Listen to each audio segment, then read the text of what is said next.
Welcome to the study, episode 12. Got my man John, the Doc, Captain Caveman Rene. What's going on, my man? Chilling. How's life, man? Hey, man, everything is good here in Virginia, man. You all the way over in, what part of Germany you in, man? Right now I'm over in Sindelfingen. It's right next to Stuttgart, you know. So I'm at my woman's house right now. Yeah. Cool, man. You're on a 6-hour time difference, so it's in the evening. I appreciate you making the time for me right now, man.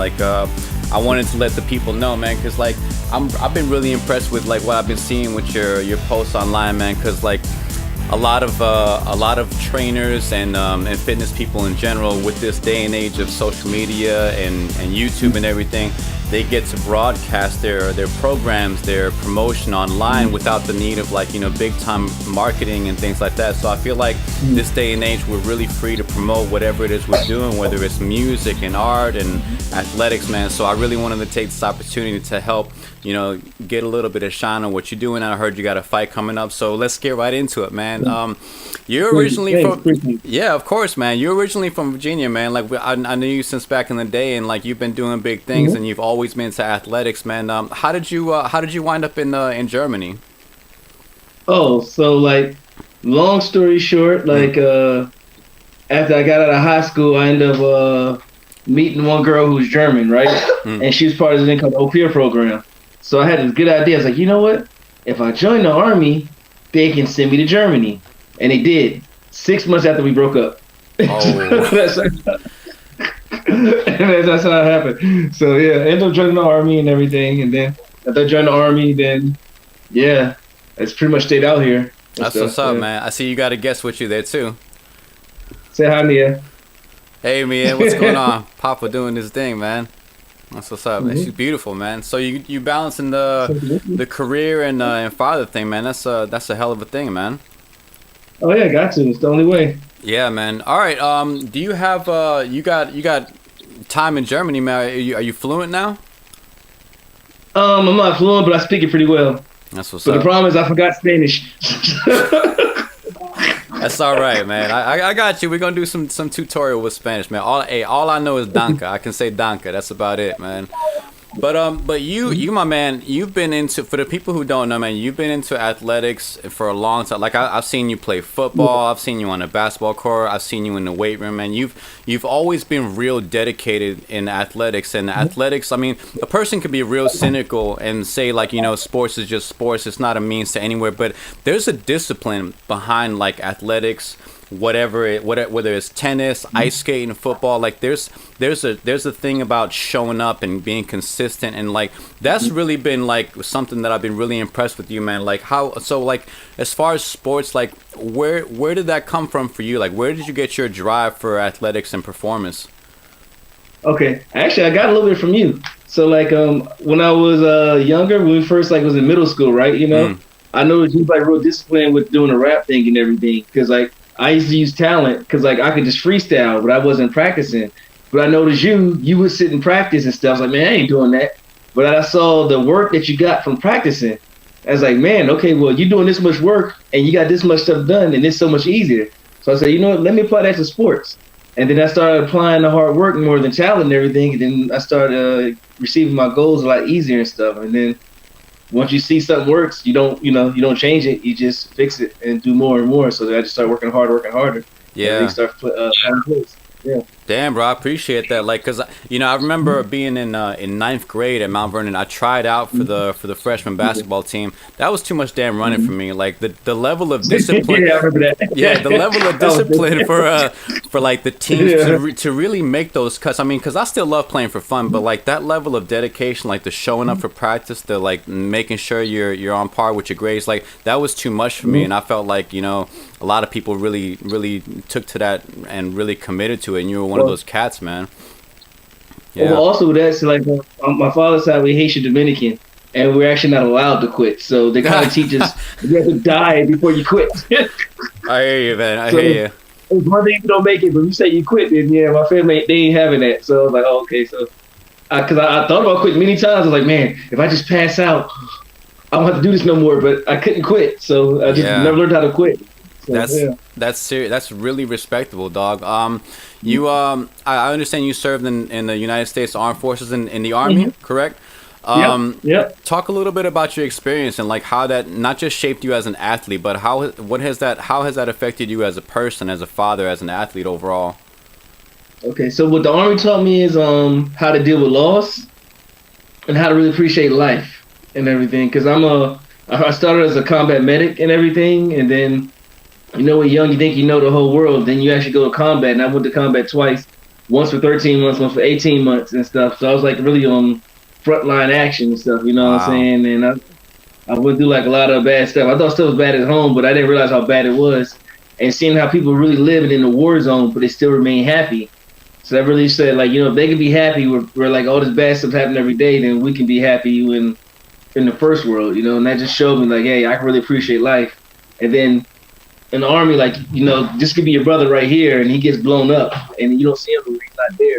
And you have to learn to deal with it, because if you don't learn to deal with it, you break down right there, you can get blown up too. So you have to be able to stay focused with everything going around you and stuff, and then you really appreciate it and stuff. So then it makes you realize that the little stuff's important. So like with the kids and stuff, a lot of people, they forget to cherish it, but they don't be kids forever and stuff. They have moments, don't stay forever. So it's like you go to war, you really appreciate that, because when you're sitting there, you're like, when you realize something can happen any second now, you're missing all the stuff that you would normally do, and you appreciate it, and you're happy to have it and stuff. So yeah. Yeah, I've got friends and family that's served, and I've heard stories, man. Like it's some really like it's some serious stuff that happens, and like I can't even imagine. Like I remember they tried to come recruit me when I was at in 11th grade, and then they told me I had to cut my hair. I was like, no, thank you. And that was a deal breaker for me. Yeah, that was a deal breaker for me. Back when I had hair. Yeah. Oh man. But like that's like like a lot of people like can be real cynical, and there's a lot of problems with that in the military, and like how veterans are treated. But like really like I try to give everybody the benefit of the doubt, because everybody who I meet personally who served, man, they're a regular dude, regular person, regular husband or wife or mother or father, like, and they're into the same things, and when they come home, they carry something with them that really changes them, and then they on the surface they seem like a regular person, but you never know like what, like the stuff that you just described, like your experiences, like I can't even imagine, like but that's beautiful, man. Thank you for your service. Like, oh, thank you, no problem. And the thing is, like this, when you go through an experience, it's up to you to decide how that's going to shape you. So you can go do something bad and you can make it turn into something good, or you go do something bad and you can treat other people bad stuff because you went through that bad. So yeah, it's all in how you learn to focus your life and focus what you want to do. Focus on the good stuff more than the bad, and it's easier to progress. yeah, we can definitely get lost in a negative, all the things that happen to us, man. But like to really appreciate still being here and still being able to, walk, talk, write, sing, whatever we can still do. It's really humbling when you think about it, man. So that's crazy. Like, I really appreciate that dedication. Like it seems like it's carried over, like that discipline is carried over into your boxing. Let's move on. I wanted to ask you how specifically you got into boxing, because all the athletics that I've ever seen you do, you've been really good at, but you've stuck with boxing and you're doing well. How'd you get into boxing? Okay, so funny story, right? I got a story for everything. Okay. Yeah. When I was younger, I used to really be into tap dancing and stuff, right? But All right. my family, they're from the islands, they're not having the tap dancing, son. That's just not working. I remember one time, I'm like, hey, Dad, look, I'm learning random tap moves and stuff. He's like, so he's like, you're gonna box. So then I started boxing, and I was pretty good at it. And then I started playing soccer, but I was always better at boxing. But I liked soccer, football, basketball better. And then, but I just kept sticking with the box, kept sticking with the boxing.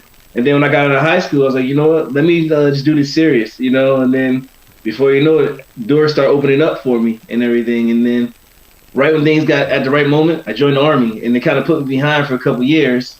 But then I started over again, and then the Army actually helped me get better, because I did the all Army camp, and then I had some of the best trainers in the world, and they showed what I could really achieve. And then I ended up turning pro and doing that. So.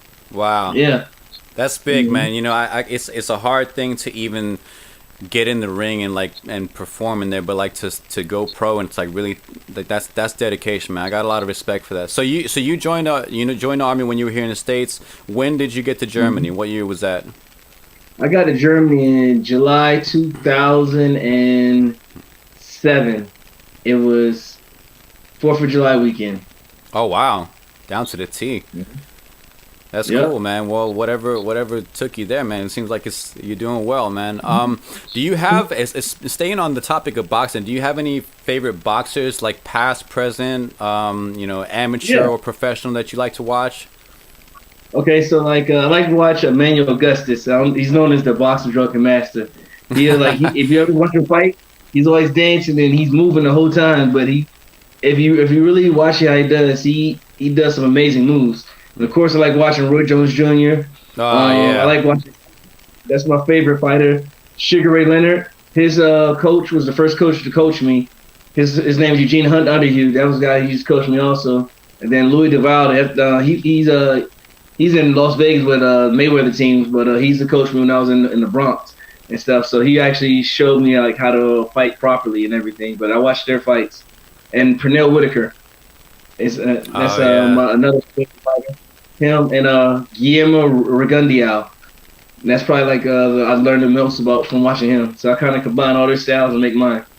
You mentioned Sugar Ray Leonard. Did you see this movie called The Fighter with Christian Bale and Mark Wahlberg? Yeah, I saw that movie. It's a movie where Sugar Ray Leonard actually makes an appearance in the movie, and they go back to it. And that movie wasn't so much about boxing; it was more so about like a family like in chaos. But I thought it was interesting. Like, was that a reference to a real fight that happened, or was it fictional for the movie? No, that was a real fight. Oh wow! So that was a real fight. Sugar Ray Leonard, he won the fight. He dropped Sugar Ray Leonard. Yeah, he didn't win that fight. Sugar Ray actually won that fight, but that really did happen. Because one of the that whole thing. Yeah, the whole thing with Ricky Ward, whatever. Yeah. That whole thing, that all happened. Wow. I didn't know that. I didn't know if it was based on a true story. So the Christian Bale actually plays a character that actually stepped in the ring with Sugar Ray. Wow. Yeah. That was his brother that fought Sugar Ray. And then he had like a couple fights and it was like, oh, maybe you're getting older now, you can try to do something, make something with your career. And it happened exactly like that. He was like reliving I think he was living either Mickey Ward or Arturo Gotti's story. One of those stories, I can't remember. Yeah. But that's who it was based on. That's interesting, man. Yeah, I like that movie, and it was just like I said, it was for me. It was less about boxing, more so about the family and turmoil. But you get to see like a person trying to balance like going 100% at boxing while being 100% to the family. Like I imagine, like it's like for anyone who has any kind of passion, whether it's basketball, athletics, music, art, cooking, like to dedicate yourself to that, and then to have your private life. It's like living in two worlds. You know what I mean? Like how do you balance that? Yeah. Well, I don't really balance it. It's like when it comes time for fight time, I gotta go to camp because it's impossible to do it like that. Because when you love your family, you can't really shut them out. You know what I mean? So for example, it's like you want to go train, but your daughter wants you to be there with her and stuff, and she say, "Come, please do this." You can't say that she don't understand that you got to train hard for your fight. You know what I'm saying? Yeah. She don't understand that daddy's here and she needs her daddy time, and she don't care. You know what I'm saying? So it's almost like you have to you don't want to be mean, but you got to shut them out because your opponent might not have a family. So your opponent is going to have like the best training he has possible. So you got to say, okay, from this time, I'm training for my fight. I love you, but unless you guys will be part of my camp, you can't do it and stuff. So that's the thing. Wow. Sometimes family will get in the way of your fighting and everything, and at the end of the day, you're the one in the ring, and it's your responsibility, family or not, to be prepared to fight that guy in the ring. So, I mean, if you're gonna do it, you got to commit, right? You got to go all the way with it. Mm-hmm. That's interesting. Exactly. All right. But you end up missing so much. You end up missing so much of their life, though. That's the problem. So, like, say, like, if you go to a 3-month camp, a lot can happen in 3 months. Yeah. And you wish you had that, but you can't because you got to be focused on that fight. It's got to be a blessing to come back from those things, like just the joy to be back and be done and just be daddy again. That's cool. Exactly. Yeah. That's cool. All right. I imagine that boxing is not something you would recommend to anybody just lightly, like not just because of the risk of injury, but how much it takes to it. Like, Talk a little bit about like the level of discipline it takes specifically to stay in shape as a boxer, because it's not just cardio, it's not just like lifting, it's not just boxing. Like I imagine you got to try all kinds of different training methods, and it's very difficult. Like talk about the discipline that it takes for you. Okay, the biggest discipline is being able to push yourself. Because it's like one thing, yeah, you can have this workout, but if you don't push yourself during the workout, it's pretty much pointless. You got to do it again. But you only learn this through like when you're not making your weight, you can't figure out and stuff. But it's like you got to have discipline and be so focused and stuff. For if you're running a sprint and you got to do 800 meters and there has to be less than 3 minutes and 30 seconds, then you got to really push yourself and you got to keep track of it. And then you got to be disciplined, like to write down your workouts. And you got to be honest with yourself from within and say, okay, you know what? I didn't work hard enough for this one round. I got to work harder now to make it up and stuff, so the weight comes off. And then with the food you eat. So, like, yeah, you can eat junk food, but you got to realize, eat junk food, you got to work out that much harder. So that's pay for it. And sometimes you have to eat junk food, because if you eat only good food, your body gets used to it. And then your body won't burn the fat because you don't have enough bad stuff for it to burn to start the fire again. So it's like everybody, and that's the big thing too. You got to be disciplined and know that everybody's different and stuff. So yeah, discipline and being focused, it's like all together. But if you love the sport or love what you do so much, it doesn't matter. You know, it's like you miss it, you know. So yeah. You know, I think you hit the nail right on the head there. Like I think if you have a passion for something, I think it's a little bit easier to go the extra mile for that. Even like when you want to quit, when you want to give up or stop 5 minutes early, you're like, no, I'm gonna finish this. I'm gonna do my last few pull-ups. I'm gonna do my cool down properly. Like, because you could really pay for it. Like, you know, improper stretching, improper warm up, improper cool down, improper diet. Like you mentioned diet, I didn't even bring that up. Like, because we fuel ourselves that way. That's a hell of a thing, man. Okay, I understand. You know, nobody who's a professional fighter works alone. So you got to have a great team behind you. That's almost like a second family. How important is it to have a really good corner behind you as a boxer? That's half the fight right there. There is your corner. You know. Yes, I mean, sometimes you do have to work alone because you know, everybody don't have Mayweather money. So to have the best team, you got to be able to pay the people. So some stuff you have to do on your own, or you got to say, hey, what do I do, blah, blah, blah. But to have the right people, and it doesn't have to be the best people. You have to have the right people to work with you who can understand you and stuff. You know what I'm saying? So I have a Jamaican guy and a Puerto Rican guy in my corner, you know.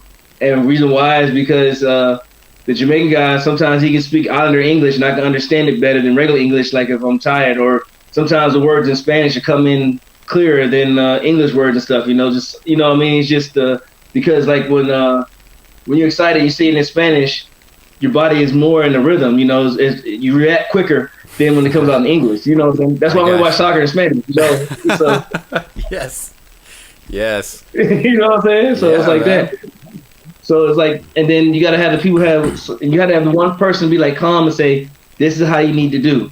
Or you need that one person yells you, hey, you got to blah, blah, blah. But they have to know when to do it and stuff, you know. So it's like, if you don't have the right people in your team, it is so hard to win the fight. And I've been there in fights where I didn't have the right people in my corner, or my corner's all arguing amongst themselves and stuff, you know. And then you can tell when you come back and they don't want to do like one guy says this, one guy says that, and it's a lot. You know, I talk about independent people all the time, like independent musicians, independent artists, like, but really at the end of the day, we're not that independent, because, you know, somebody else built this computer for us, somebody else taught us to use this equipment, somebody else. So we are independent artists and independent people, but at the same time, like, having that corner and having those people that we need to shout out and pay homage to, like, that's so critical, like, because we really stand on the shoulders of everybody that came before us. Like, every fighter we've watched, every musician we've imitated, every, you know, chef we've copied, like, that becomes a part of us, and like through our expression, like we carry on their hard work. So that's beautiful, man. So what are your favorite kinds of music to train to? Like, what gets you hype when you're training? Okay, so I like soca music. You ever heard of soca? I have not. The music. Wow, I can't believe it. Okay, soca is basically the music they play in the Caribbean, like and it's like, imagine reggae, but at a higher tempo. Okay. Stuff, you know. And being like about soca music, because soca's pretty much all happy music. Everything's about singing, waving, drinking, dancing, and stuff. There's no like I'm gonna shoot you in the head with 15 times, blah blah. It's not like that, you know what I mean? So I listen to that most of the time because positive energy is better than negative energy. And then Yes, sir. every once in a while I listen to some trap music just for the beat. Because sometimes in boxing you gotta learn how to fight when you're angry and stuff too, you know. So you gotta have the balance and stuff. So every once in a while when I want to work on like punching hard, I listen to like some trap music, but it's mostly soca because the beat goes, you know, jump the way, jump the way. It's like stuff like that. So I'm hearing that. If you imagine shadow boxing, you need a combination to that beat, then you're gonna do a lot more than that because after a while it gets kind of monotonous and you like punching in slow motion, but then it's like it's up to your tricks, you know. So, yeah, it's real easy to hate on trap music, but like you know, if you a lot of it I think has to do with like the vocals and the lyrics. I think a lot of people who are fans of like the lyrical hip hop, they listen to trap and dismiss it, but like a lot of those beats go hard, man. Like it makes real good workout music. Like no disrespect to trap music. I mean, I might not agree with how they put it on the lyrical side, but like those beats go hard, man. They used it in the Black Panther movie. I was like that song go hard. So yeah. I sometimes I don't even understand what they be saying, but I just go to the beat. You know what I mean? Like he's like jumping like I'm doodle bar. What the hell is doodle bar? I don't know. Yeah, because you in the zone doing your thing, and they're like it's more like background and it's like energy. All right, I feel you. Yeah, I mean, I figure whatever gets a person motivated, man, that's cool. Yeah, you know, like some of the stuff that I make is like real up tempo, and like I've listened to the instrumentals before I would record the music, and I'm like, if it doesn't move me, if it doesn't bring my energy up, I'm like, why would anybody else feel moved by it? So like, you know, music is so important for like energy, you know. And that's one thing I learned about music. My homie Teacher D, he taught me this. He's like, it's not all about what you like. If you want people to like your stuff, it's about what they like. So it's 50% of what they like and 50% what you like. And it's your ability to put the two together. Yeah. And that stuck with me when I was making music. I was like, that makes so much sense. Because I met a lot of artists. Oh, I like this. I want this. I want to do that. I'm like, okay, do it your way then. Let's see how many people buy your album. Yep. Yeah. You know, you're absolutely right. You know, to a degree, we got to keep true to ourselves, but at the same time, like it's like you sound like KRS One a little bit on one of his lectures. He talks about the collective consciousness, because if you're not talking about what's being talked about in the streets, like people have a hard time relating to you. You know, like so it's like it's making that connection with other people and letting them know, like, hey, you know, I'm right there with you. I feel what you're feeling, and now I'm gonna go express it in my own kind of way. But like we're sort of on the same page. I feel you. All right. Let me see. Getting back to the discipline. Like, you can't always train with your team. You can't always go to the camps. Like, what kind of stuff do you do on your own? Like, for anybody listening who doesn't have time to go to the gym, who doesn't have a trainer, who doesn't have a workout program that they like to do, what kind of things do you like to do, like by yourself, for yourself, to stay in shape? Okay, so like I just started doing yoga in the morning. So big ups to yoga. Either before, that makes a big difference in how you train. So you either yoga right before you wake up, right before you go to bed. Alternate your days with running. So do one day long distance run, one day sprint, third day rest, and then go sprint, then run, and then bike ride. So alternate those days too. But like, and then like one day of the week, you're gonna have to run like about 20 something kilometers, which is about 12 miles. And the other days you do like between 7 and 8. Just depends how many rounds you're gonna go. But you want to do more sprints. If your body can handle it, then do sprints more than that, because you get more benefit out of that from boxing. And then you want to, when you do your training, you want to lift weights. So go leg day, arm day and stuff. So lift weights before you start, and then you go box, and then do a bunch of shadow boxing. Shadow boxing is probably like the most forgotten art. Terry Henderson, he on Facebook, he talking about that. And then, but yeah. Practice doing your moves and stuff, you know what I mean? Like tools like muscle memory. Like I do my moves to soca music. So for example, like the 1, 2, 3, I'm doing it to the beat of the music and stuff, so I don't have to do it no more.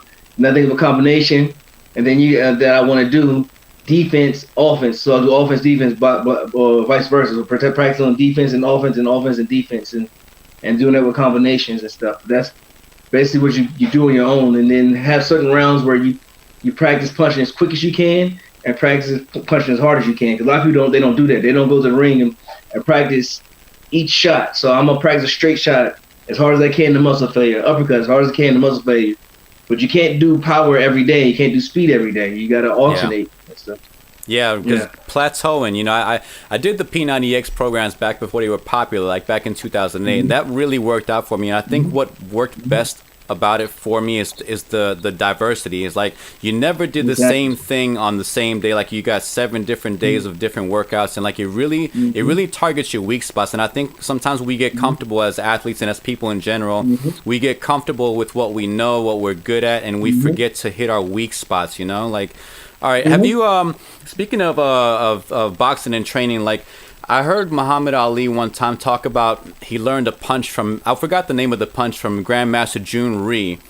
And I was dabbling in, getting ready for this interview, I was dabbling in the Bruce Lee's Tao of Jeet Kune Do book, when he talks about a lot of like punching and kicking principles. Like, have you learned anything from like outside of boxers? Have you learned anything from like martial artists and like any? Yeah. So like for example, oh, that's so much space. I'm next to the window. So like they teach you to do the shot where you like put your shoulder and you turn at the same time, right? And you want to spin here. But what I do is I'll punch it wide and I'll bring it straight through like that. Yeah. Because nobody can see that shot. And you make it come straight forward because you don't have to put your whole body to it. All you need enough just to pop the head to land a shot that you want. Right. So sometimes I do like I practice throwing, and that's like a Jeet Kune Do punch, or they do it in Wing Chun also. Yes. Or this uppercut right here. Like I don't know if you can see it at the angle. Yeah. Like that. Yeah. That uppercut works like crazy. Now, if you can land that long uppercut, I got some long arms that works like crazy. Or sometimes what I do is I'll really get in my mood. I don't like doing it in the fights, but do it in sparring. Because judges think you do something different than you're showboating. So I get really comfortable, and I kind of like go into like you know a little bit about drunken style, a little bit. Or yeah, it's a little bit like what Roy Jones Jr. does. Like he's very deceptive, like almost like it looks sloppy, but like he's very calculated. He knows what he's doing. Exactly. So I'll do certain moves. So I go into like petting the mane, whatever, and then I'll come back out to like the paintbrush, and I'll come in, but I'm in the boxing mode. So I might do like a move like this, but I want a reaction from you. And from the reaction that you do, then I can go to the boxing move. So for example, if I come up with a shot like that, if you notice his hand right here, I can like counter off your shot and I go right to a boxing mode. Or if I see you have like this really weird defense, I can do the Wing Chun punch like that, and I can turn it right back to a boxing move and go into a shoulder roll and get out of it. But a lot of people they don't think about combining the two together. They just think, oh, it's boxing, it's only boxing. Well, you know what? Boxing's been a couple hundred years now, so you know what I'm saying. If you can do something that your opponent's not doing, you're gonna figure out how to beat them. And so yeah. You know, I had a punching bag in the backyard for a couple years before. Like I started martial arts at 21 because like you know what it is when people turn 21. Like you're going out different places. You can go out bars and clubbing, and I wasn't really with that. I wanted to do something different, so I signed myself up for martial arts. But 2 years prior to that, at 19, I got myself a punching bag and I started working. I was like, you know what, I'm gonna see what I can do with my hands. And one of the things that I learned very early on is footwork. Yeah, you know what I mean. Yes. So like, and that's part of the reason why I asked you. Like, talk a little bit about like outside the hands. Like, how important is footwork to a fighter and athlete in general? Footwork is probably more important than your hands, because if you can't get out of direction in the proper position properly, you'll never land a shot. So you have to constantly work on changing your levels, and you have to do that using your feet and your legs and stuff. You know. Yeah. So you got to master the art of using large steps and small steps. Because sometimes you got to break the rules to set up your opponent and stuff. So normally in boxing, you shouldn't cross your feet. But certain fighters can cross their feet to distract their opponent to land a shot they want to throw. Normally you should take large steps. But if you take a large step and then a tiny step, they're going to run into a shot. So you got to learn how to – another trick is learning how to pivot your feet at the right time and stuff. Because a slight pivot from like if you do this to here – can make a difference between you like tap your opponent or hurting them and stuff. Because if you learn to make your hips with your shot and stuff, you know, at just the right moment, it carries a lot more power. And you don't have to put so much effort, so it saves your energy. So like, footwork is like, it's 50% of your fight right there. I believe that. You also got dangerous. Yeah, I taught some kids, and they would get frustrated that I wouldn't be teaching the punching and kicks. So we work on footwork right away, like a lot of stepping back and forth, side to side drills. Because I'm like, if you don't have your balance and if your footwork is not adding to your speed and power, it doesn't matter how good your kicks and your punches. Like, you're gonna lose that battle. Like, you're not gonna be where you want to be, and they're gonna. And worse than that, you're gonna be exactly where your opponent wants you to be. And they're gonna have fun with you. Yeah. Okay. Exactly. All right. I wanted to ask you something. What the hell is the cryosauna? Because I've seen football players do like the ice baths, but I've never heard of this cryosauna. And I've seen you posting pictures and videos at negative 170 degrees. What is this about, man? Okay, so basically, some scientists came up and they figured out that you can trick your brain into releasing endorphins, and these endorphins and stuff that's released from adrenaline, it heals your body. So that's one great aspect of it.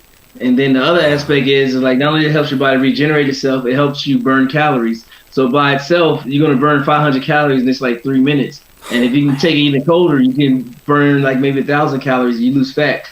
So what it does is like, you go in there and you put yourself in that cold state, and then your body just starts healing itself really, really fast and everything. So, and it works. But it's dry air, so it's not like you're getting like an ice bucket. Because like if it was like liquid, you would freeze to death. But the dry air, but it works. And so you come out, you're feeling happy. But the thing is, your sugar drops. So you got to eat immediately as soon as you got it. But you come out feeling happy. You did it and stuff. 3 minutes, and it goes by pretty quick. So walk us through the process. Like, so you go into this chamber and you got this cold air blasting at you. So what do you like move around in there? You have to try to stay warm. What do you do while you're in there?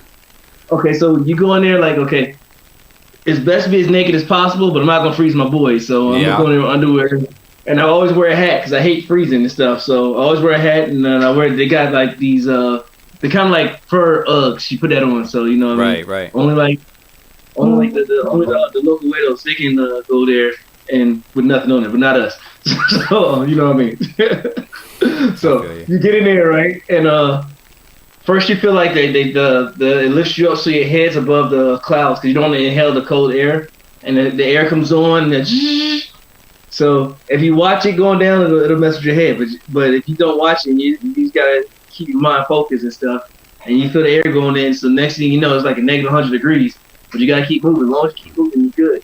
And then I learned another trick too: ball your fists up. So like, because if you keep it that cold down there, then it's gonna freeze. But I had to keep my hand low because I had hurt my hand. So, and you just like take one hand out, other hand out like that and stuff, and then you stay warm. Now you mentioned not warm. Yeah, you mentioned not breathing that in. Is that like if you breathe in that cold air, it can like so you want to take that cold air externally. You don't want to internalize it. Exactly. Okay. It's negative 180 degrees.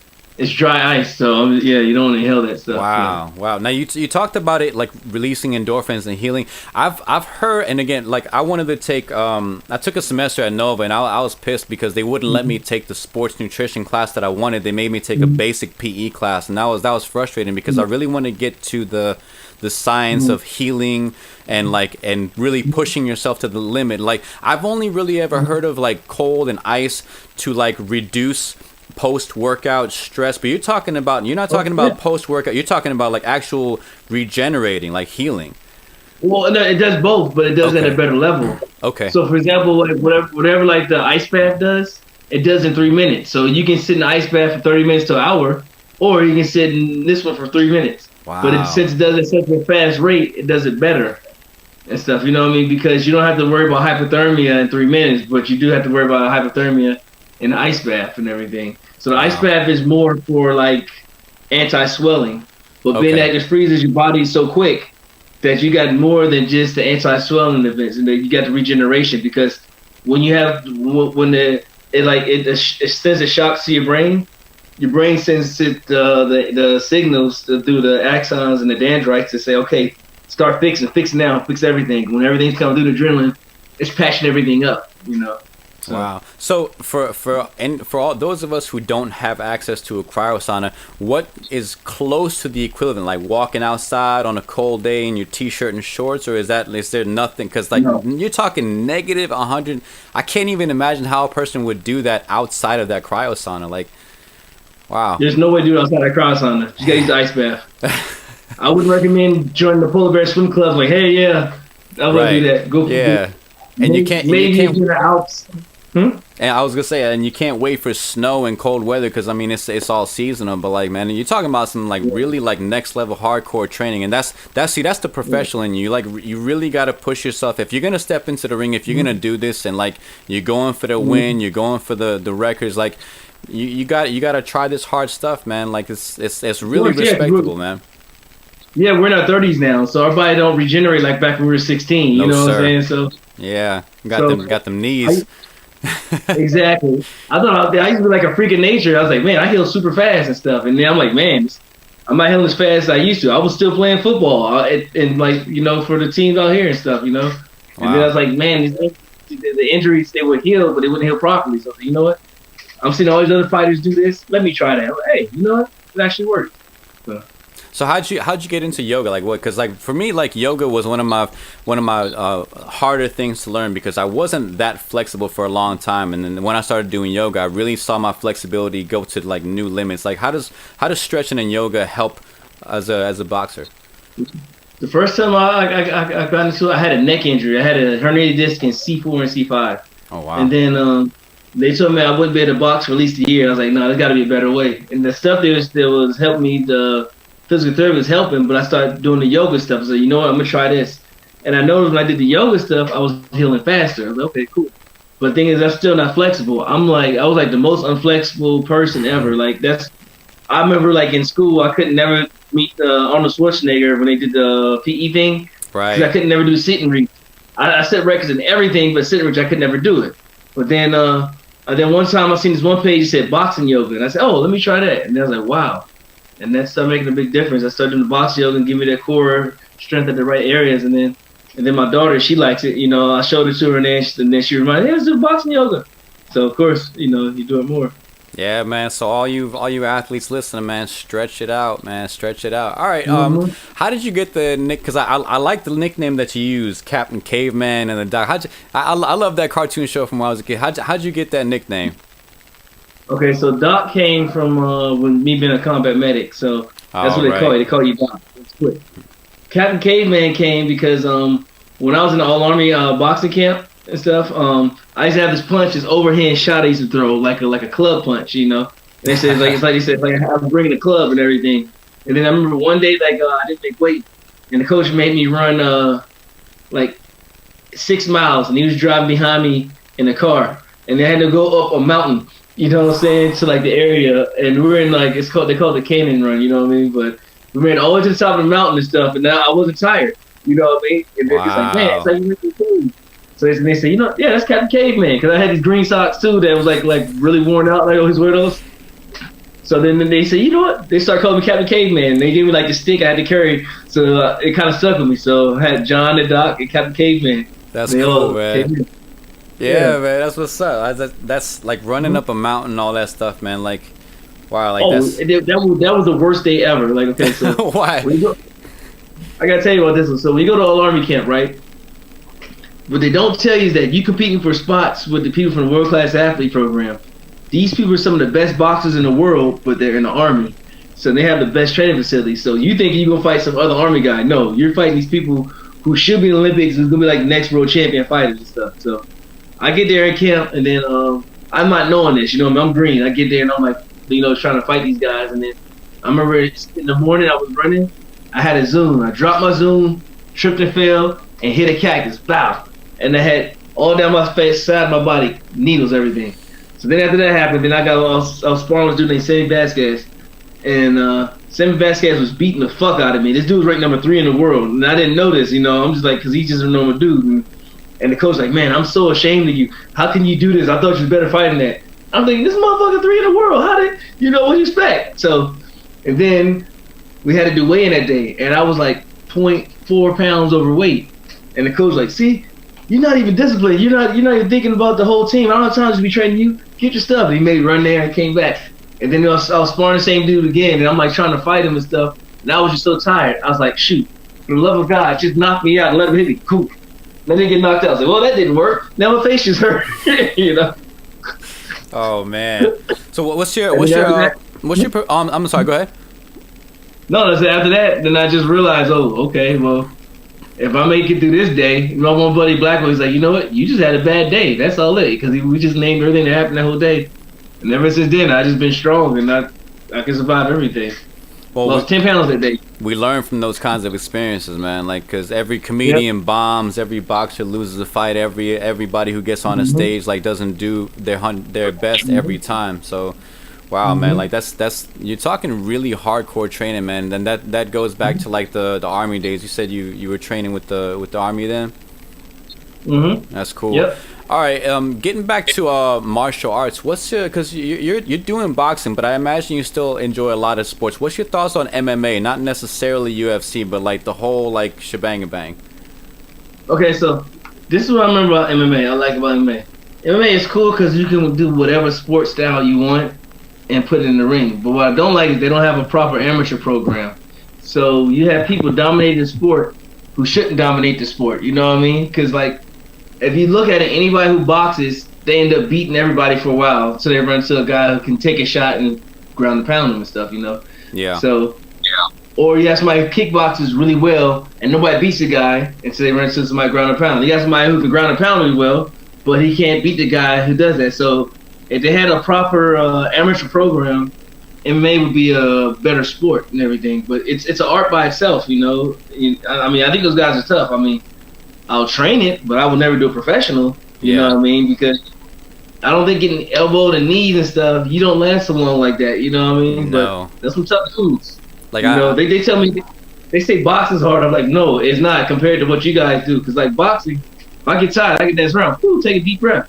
You got some dude on top of you punching you with them little gloves. Ain't nothing you can do but take it. You know? Yep. So, Yeah, I've seen a lot of injuries on UFC. Like, everybody saw the Ronda Rousey fight, her getting her jaw wired shut, and like, that's the kind of stuff I don't understand how people do, man. Like, I think if I had to pick between one as a career, I think I'd go with boxing because I'm trying to live.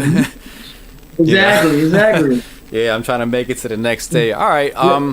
I told you this. I taught martial arts for 8 years, and I taught students from age 2 to 82. So I mean, like that, the dynamic styles and being able to apply one thing like martial arts and athletics to various kinds of abilities and people of different, like, because some people got injuries, some people aren't flexible, some people are just naturally fast but got no strength.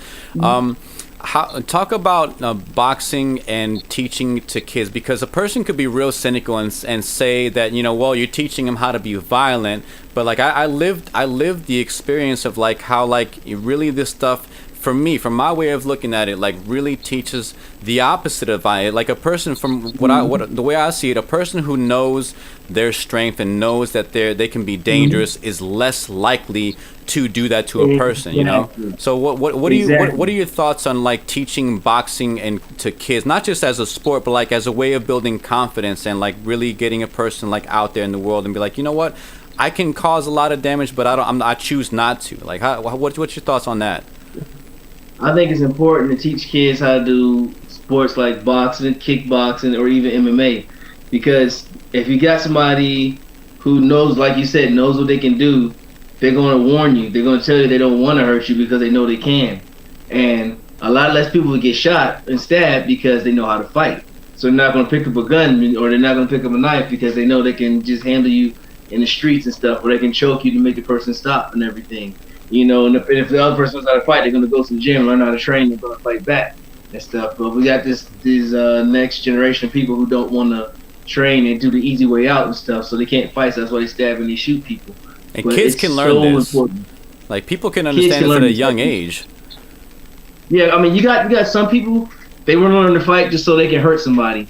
But the problem is they're going to learn somebody else who also know how to fight. Yep. And then, you know what I mean? So that's why it's like, you got to be like careful and make sure you teach them like the discipline of it. Let people know this is an art and stuff. You know, it's a tradition. It's not just something that you use in the street. That's why I'll tell people, this is for the ring. It's not a street fight. This is for boxing. We got gloves. We got rules and stuff. Yeah. And I always reiterate to people. And for the people who shy, I'm happy that it gives them the confidence. That's why when I teach people, I always tell people take a deep breath, look them straight in the eye, and go, ha, and hit your shot. I practice that with people, so that way they approach their problem like that. Deep breath, look them in the eye, and straight to the problem. So it's important. That's good. You know, one of the things I would teach to the kids, especially because it's easier to understand this when you're an adult. But one of the things I would teach to the kids is minimum necessary force. You know, speak before you touch. Don't touch me. I said, don't touch me. You know, if you get grabbed, you don't go for the punch. You can move their hand off of you. If they grab you again, you can push. Like, you know, like you can de-escalate a situation. But a person who maybe doesn't have experience, who doesn't have that mentality, might go straight to making it a lot worse for themselves. You know, so I think that's really good for kids to learn the de-escalating part of it. Like, you know, you can hurt this person, but there are other options. You know what I mean? Yeah, exactly. And I always teach them to play chess. Don't play checkers, play chess. Think this happened, that happened, and this happens and stuff. You know, that's how I teach them too. So yeah. Interesting. Have you ever coached kids before? I imagine you worked with young people before. Yeah, I've been coaching kids for that's like my therapy for me, coaching kids and stuff. So every gym I go to, I always coach the kids for free. So it's like, it makes me feel better and stuff, you know. Think about back when I was younger, because like I was in the gym, I was that young guy who needed somebody to show me how to do the fight and stuff. So yeah. See, you haven't forgot where you come from. You know what it's like to put yourself in their shoes and be who maybe who you needed at that time. That's good. And not only that, it makes you feel good to see somebody like learn and progress. It's like I'm happier for them than even with my own fights to see, oh wow, look, he just did that shot that I taught him, and he just applied it in the ring. And now this guy's doing bigger stuff. So it's like, it's a rewarding feeling. Yeah. So what would you say to people who still talk that rumor that, like, you know, boxing, martial arts leads to violence? What would you say to those people? Come to the gym and train and see how many people are being violent, because people say that they obviously don't spend time in the gym. I like that. They're just they're just making it up. They're like they're going on Google, and you know, you find anything you want on Google, but you spend time in the gym and look how many people are violent people inside that gym. Yeah, I like that. I like that, because they really don't know what they're talking about. You know, like it's a lot of people can imitate. Yeah, sometimes kids imitate what they see in TV and in movies, but they're when it gets to that level where they're hurting each other, they're not imitating a trainer. They're not imitating a coach. They're imitating a movie. Like no trainer who's worth their weight in trainer would encourage a kid to be violent. I don't think. You know. Exactly. Let's put it like this. Okay, you're a professional fighter. You get in a street fight, you hurt your hand. Now you got to pay for your hospital bills, and now you can't fight. So it's like you got paid, charged double. So that's why it doesn't make violence, because the people who fight in the ring, they don't want to fight for free. You know what I mean? Yeah, we can fight, but you know, we can't risk losing our license. We can't risk like not fighting our next fight, because we might get a big opportunity.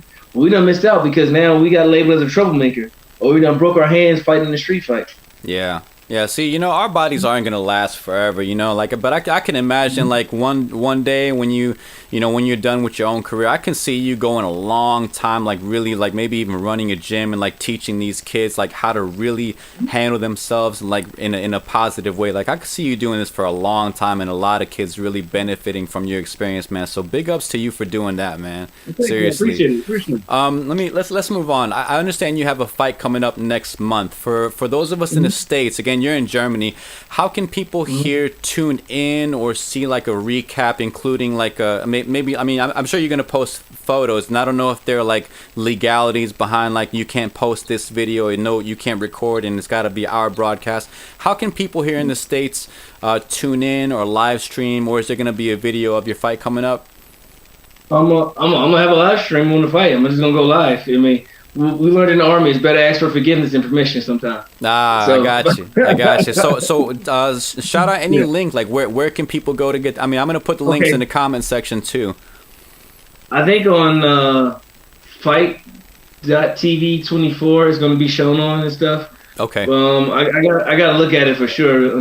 I got their flyer, but I think it's Fight TV 24. They're gonna be showing it. And Agon Sports is going to be showing the fight, and it's another people, and it's like the local television people in Kaiserslautern, but you guys don't get that station out there. Yeah. So yeah, we're gonna put that link in the description so people can tune in. What day is your fight coming up? It's gonna be on March 2nd. March 2nd. All right, so we're gonna be looking out for that, man. That's really excited. I'm excited for you, man. And I'll have it somebody, like I think I'll give my girl my phone, and she'll go live with my cell phone and stuff, and then we'll tag you in it. We try to like Please, go through your page and stuff. Yeah, no, And stuff, I'll be happy to broadcast that for you, man. Absolutely, that's good. So everybody, like check out the links in the description. We're gonna cheer my man on March 2nd. Let me see. Yeah, we talked a little bit about balancing being a fighter and a father. Like, I imagine for me, like growing up, like one of the things that I feared the most was watching people that I love get hurt, and particularly my parents. Like, what's it like to be like to have that in the back of your mind, like because you're 100% committed to the fighting, but at the same time you're still 100% a dad. Like like how do you deal with that? You just do. I mean, like it's like this. Like my kids, they always want to come to watch the fight and everything, but I don't want them to see me hurt. But Yeah. that's the drive. It's like the last thing they can't see me hurt. They can't see daddy lose. You know what I'm saying? So it makes me be that better of a fighter and stuff. And I'm always thinking like I'm fighting to get that better opportunities for them, to get the opportunities I didn't have and stuff. And then and I'm saying it's a humbling experience because like they the ones that pick you up. Like when I had my last fight I lost, so I felt so down. But my kids and my woman, they put me back up and stuff. You know what I mean? They was like, yeah, like, we sorry you lost. I hope you feel better. And my one daughter, she was like, you know what? I see that guy. I'm gonna punch him in his face. He's not gonna hurt my daddy. Oh, that's yeah. So like, That's beautiful. So I was like, oh, okay. Yeah.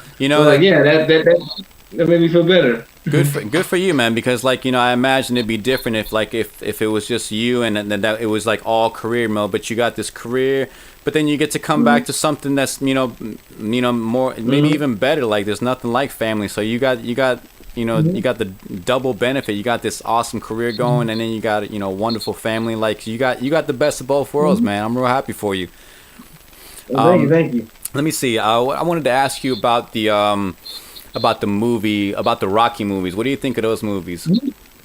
Okay, so about the Rockies of the past and the Rockies down the creek. The whole thing, like from the first one all the way to the last Rocky, all the way to the Creed movies. Like, because I really enjoyed it. Not just like the fighting scenes, but like I enjoyed them as like a story of a person who's like really like coming up out of you saw how he was in the beginning. He was a thumb breaker for this mafia dude who was actually a nice dude. Like the mafia dude, I think, like sponsored him and came to his fights. So it's really like a story about somebody balancing who they are with like really getting that out in the gym. Like, what do you think of those movies and the stories? Honestly, you know what?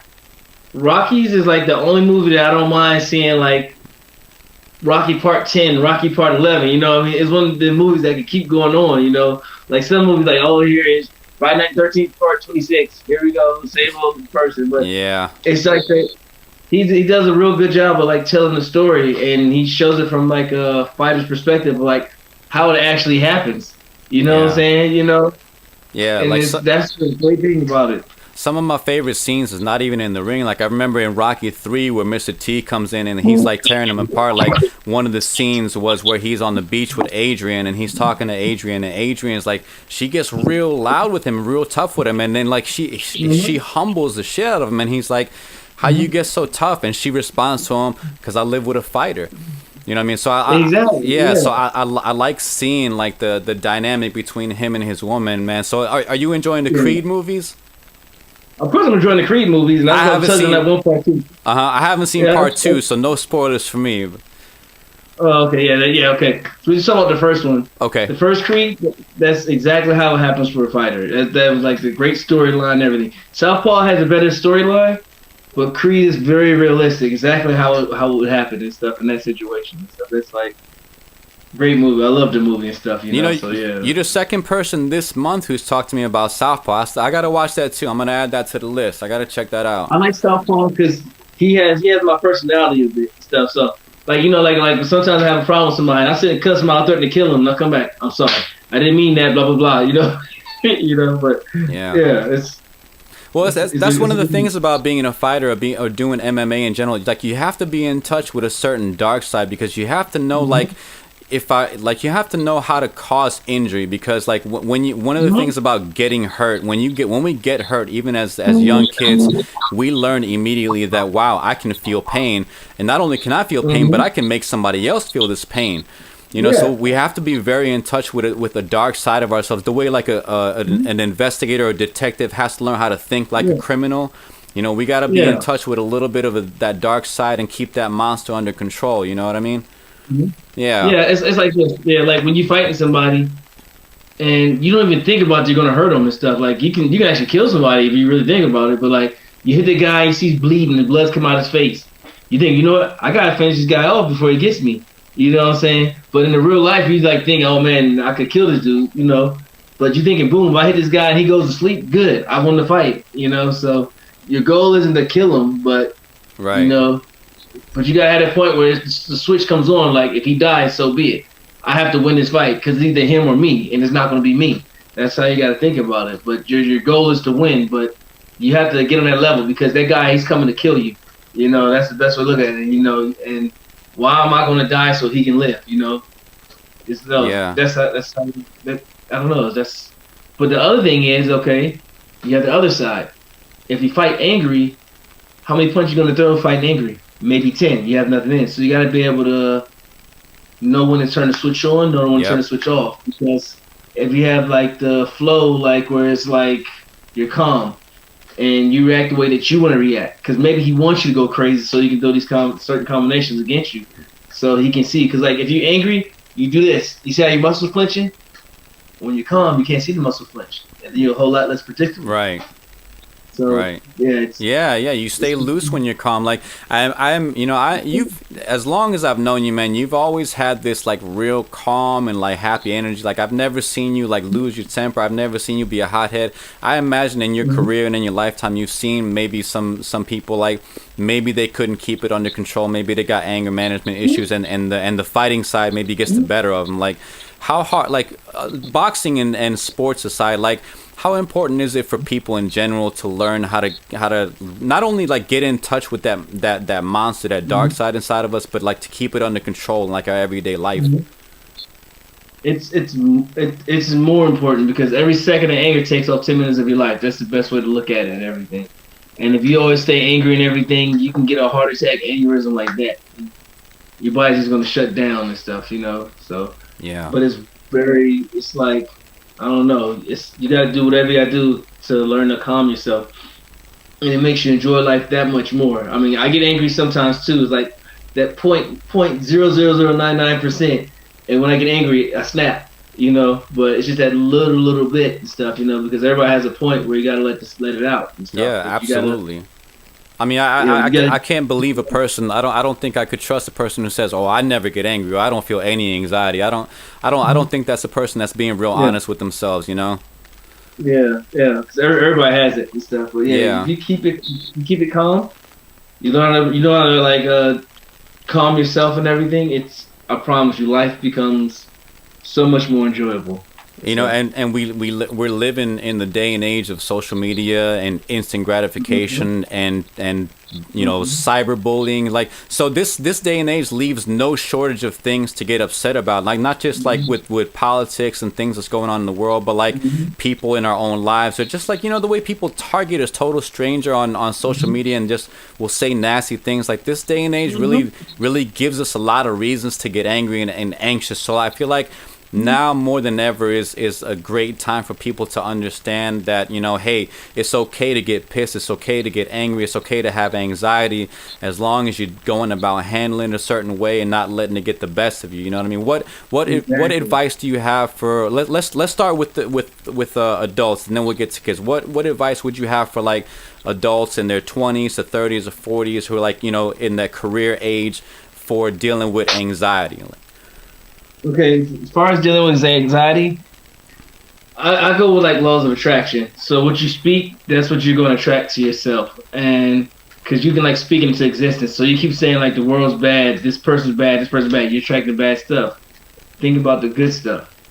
The more you focus on the good stuff, the less the bad stuff matters to you. Yes, the bad stuff's going to come, but you'll know how to avoid or fix the bad things in life because you focus on the good things and stuff, you know, because when you focus on the good things, there always a way to fix your situation. Versus you focus on the bad way, you can't fix your situation. So that's pretty much the best way to do it. Go for attracting good energy. I mean, I know it sounds like pictures and fairy dust, but it works for me. And what I also do is like I listen to like motivational speeches on the regular to the point where I memorize all the speeches and stuff. And then when I memorize the speeches, I feel that much better and everything. And then even when I'm in the shower, if the people don't like it, they're going to hear it. So they don't realize that I'm helping giving them therapy too. You know, so it makes a big difference.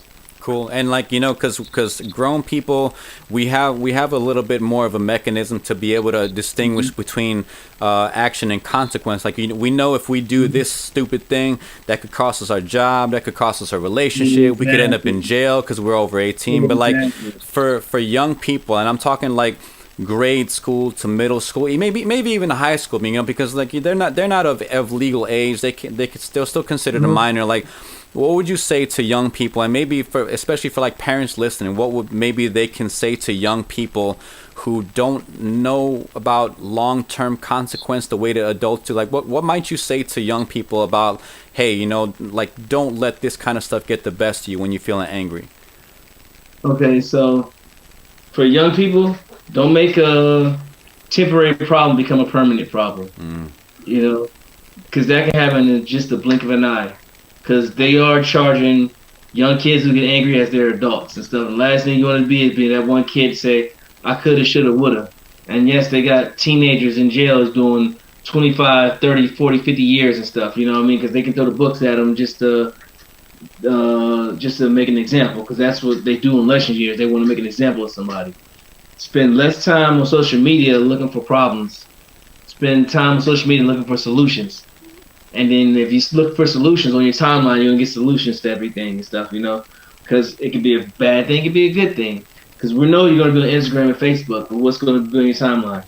All the bad stuff or the good stuff? It's your decision, you know? You know, so, I couldn't have said it better, my man. You know, like, and one of the things I've told people, like, that I've had to do, because, you know, this last election, I think really got the better of a lot of people, and I've seen some people that didn't phase, but I think for me, like, it caused a little bit of anxiety watching all this stuff go down, and maybe, you know, I was real harsh with people. So, like, one of the things I had to do was to really unsubscribe and unfollow from a lot of the noise and just really control my feed, because like whatever, I mean, like it's we can't blame social media. It's not Twitter's fault, it's not YouTube or Facebook, because our social media is really what we welcome into it. Like, our feed is what we accept into it. So just like you said, like, if we follow positive vibes, like, you know, motivational things, that's what we'll receive. And every time we look on our social media, we'll get like a positive charge versus a negative charge, you know? Like, I couldn't, like, I love the way you worded that. So like, people really can benefit from taking control of what they put into their screen time, you know?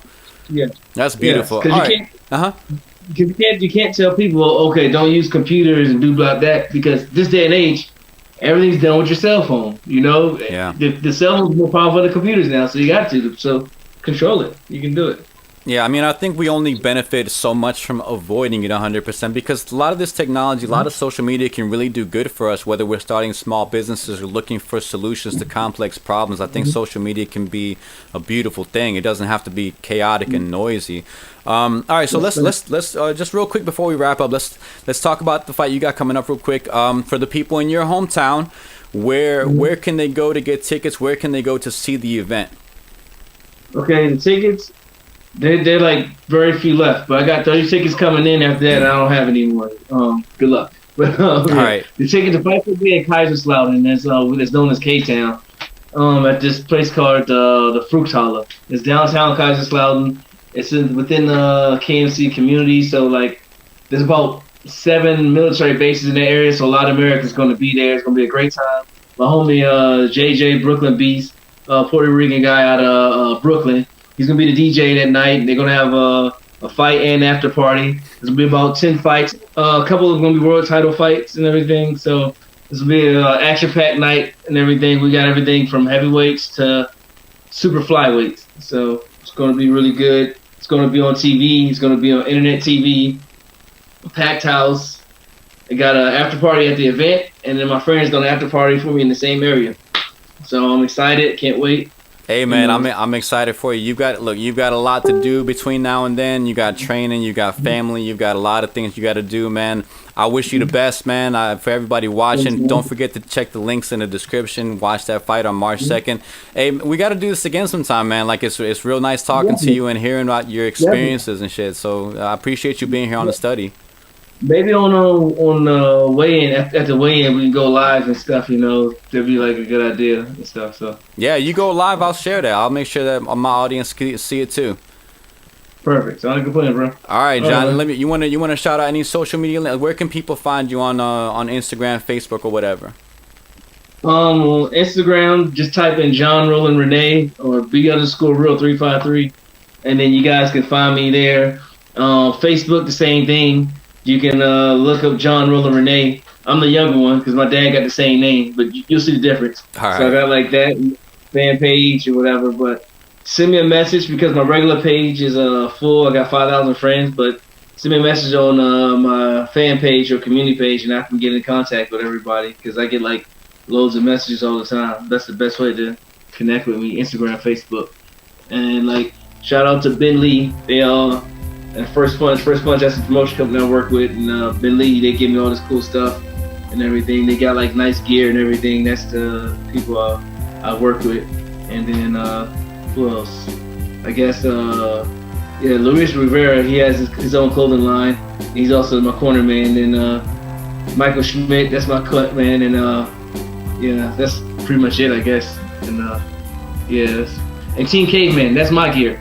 All right, yeah. I got Team Caveman t-shirts for sale. I'm working on getting more clothes and stuff too. I got a couple leggings and stuff. So if I get enough response, I'll order more again. So yeah, we'll see how it works. Hey, well, send me the links. I'll make sure I put that in the video description as well.